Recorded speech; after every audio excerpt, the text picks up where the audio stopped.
Jesus Christ, is he gone? He's gone, finally. Jiggy, jiggy, jiggy, jiggy. Aye! This is the greatest moment of his life.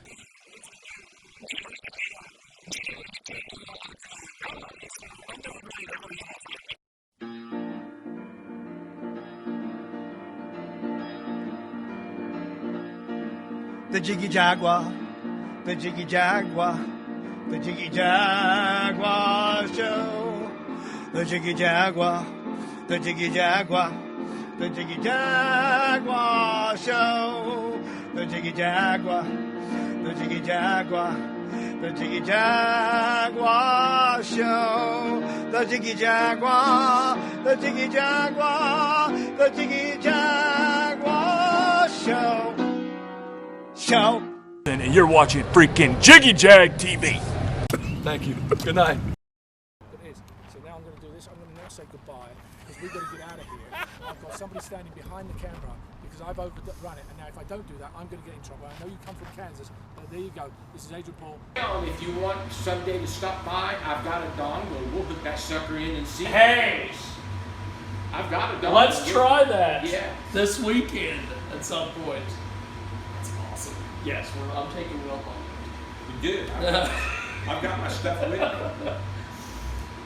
We are back here on KJAG TV, and I have known Ron Diamond for, 6 years or more, and we are doing a really special interview with him backstage in his VIP dressing room, which you can park a car in here. It's so big. Yes, it is. And only Kansas will treat you that good, trust me. That's right. So Ron, tell me about your shows. You have evolved these things over the last 3-4 years. Yeah, well, this, counting last year's Not Having a Fair, this would have been my 17th year here. So it's been 16 years. I try to, people expect me to do some of the same kinds of things they're used to seeing because they'll bring their friends and say they want to see this. And no, even when I repeat stuff, it's never the same because you never know what people are going to do with it. But I always have new material for people to enjoy. I've got about 8 or 9 new routines this year that's going over pretty cool. That's awesome. So your crowds, from the time you start till all the way till the end of the fair, they just get bigger and bigger and bigger. Why do you think that is? Well, all I can say is that if people are here, this is one of the places they like to come. And I like to think it's because I've been here one long enough, the word's gotten out.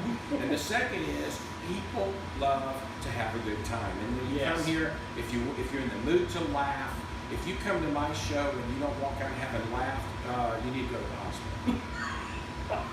Because it's all about the fun. So, the last couple months, I don't know why this is, but I have been interviewing a lot of hypnotists on the radio show. I interviewed this guy who proclaims to be UK's fastest hypnotist, and all of you guys have the exact same thing that you say, which is, if you don't want to be hypnotized, you ain't going to be able to get hypnotized. That's correct, because it's not about, the truth is, people don't realize this, but a hypnotist is not who hypnotizes you. You hypnotize yourself. All a hypnotist is done, that's why when he calls himself the world's fat boy, that means he's using a different technique that's designed to work that way. But you have to be willing. The techniques I use are different.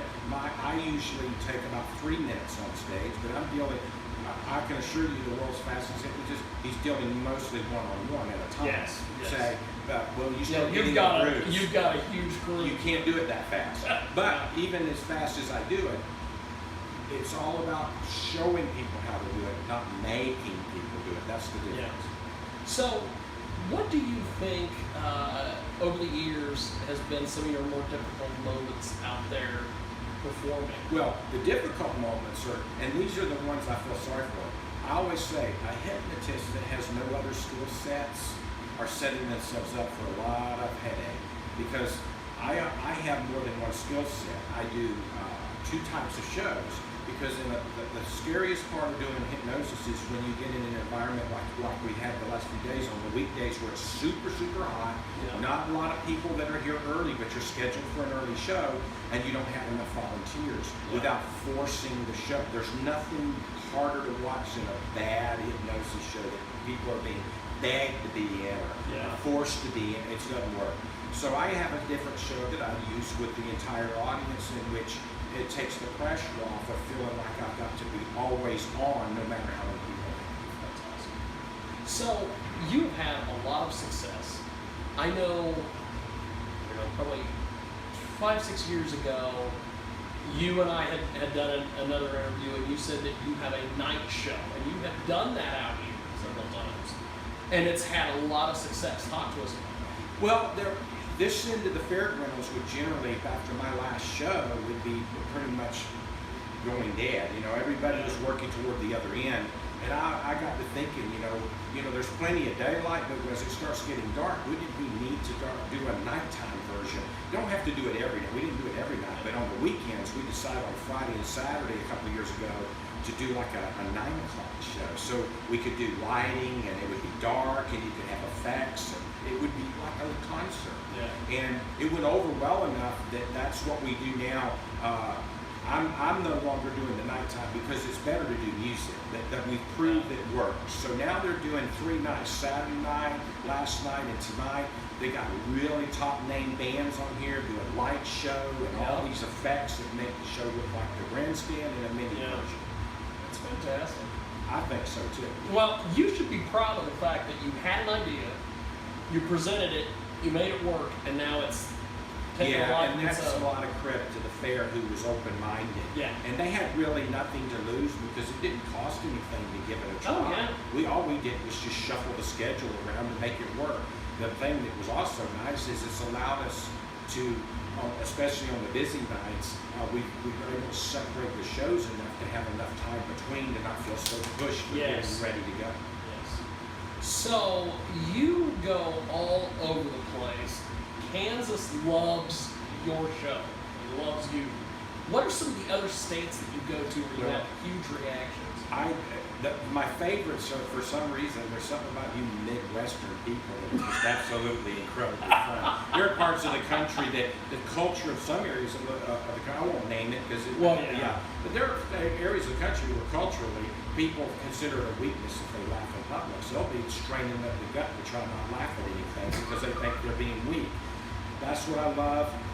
Iowa and Kansas are second to none in this country for people wanting, if they're having fun, people don't mind letting you know they're having a good time. And anyone that's a performer will tell you, when you get energy from the audience, there's energy in the show. Yes. Well, one of the things that I find, and it's probably just because it's the same thing, but you do comedy and it works. Whereas there are other places in this town where they have done comedy and people will sit there with their arms folded and they have this look on their face like, make me laugh. And I'm like, stand-up comedy doesn't work, but your form of comedy works like gangbusters. Plain secret, 2 secrets. Longevity.